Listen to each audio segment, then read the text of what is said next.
जम्मू कश्मीर और हरियाणा में विधानसभा चुनावों की तारीखों की घोषणा, लेकिन जिसको सबका इंतजार था वो नहीं हुआ। जब दो राज्यों में विधानसभा चुनाव हो रहे हैं तो यूपी की 10 विधानसभा सीटों के लिए उपचुनाव की घोषणा क्यों नहीं हुई? जम्मू कश्मीर और हरियाणा में चुनाव होने के बावजूद उत्तर प्रदेश की 10 सीटों पर उपचुनाव क्यों नहीं हो रहे? जानिए इसके पीछे की वजह और राजनीतिक समीकरण। 16 अगस्त को जब चुनाव आयोग ने विधानसभा चुनावों के लिए प्रेस कॉन्फ्रेंस का ऐलान किया तो लगा कि यूपी में उपचुनावों का शेड्यूल भी आएगा, लेकिन चुनाव आयोग ने सिर्फ जम्मू कश्मीर और हरियाणा में विधानसभा चुनावों के शेड्यूल का ऐलान किया।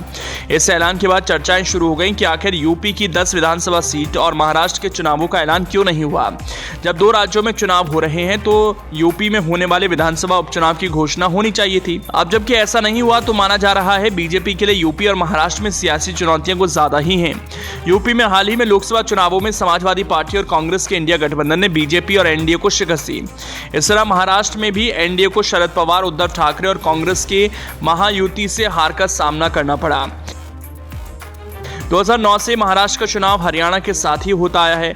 वैसे चुनाव आयोग ने इस सवाल का जवाब भी देने की कोशिश की कि आखिर उपचुनावों और महाराष्ट्र के चुनाव का ऐलान इस बार क्यों नहीं किया गया। आइए आपको इसकी वजह बताते हैं। चुनाव आयोग का तर्क है कि यूपी में 10 विधानसभा सीट और केरल के वायनाड की लोकसभा सीट पर उपचुनावों के बीच में मौसम की अड़चन है। मानसून और मौसमी दुश्वारियां बाधक बन रही है, खासकर वायनाड में, जहां पिछले दिनों एक बड़ी प्राकृतिक आपदा में सैकड़ों लोगों ने जान गंवा दी। चुनाव आयोग के मुताबिक कुल 47 सीटों पर उपचुनाव होने हैं। इनमें 46 विधानसभा सीट हैं और 1 लोकसभा।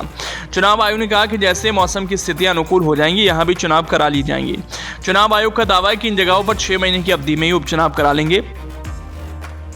उत्तर प्रदेश की जिन 10 विधानसभा सीटों पर उपचुनाव होने हैं उनमें अंबेडकर नगर की कटहरी सीट, मैनपुरी की करहल सीट, अयोध्या की मिल्कीपुर सीट, मुजफ्फरनगर की मीरापुर सीट, गाजियाबाद, मिर्जापुर की मझवा सीट, कानपुर की सीसामऊ सीट, अलीगढ़ की खैर सीट, प्रयागराज की फूलपुर सीट और मुरादाबाद की कुंदर की सीट शामिल है। इन सीटों में से 9 सीट लोकसभा चुनाव में विधायकों के सांसद चुने जाने के कारण खाली हुई, जबकि सीसामऊ सीट सपा के इरफान सोलंकी को आपराधिक मामले में जेल की सजा होने के बाद उनकी सदस्यता रद्द होने के कारण खाली हुई है।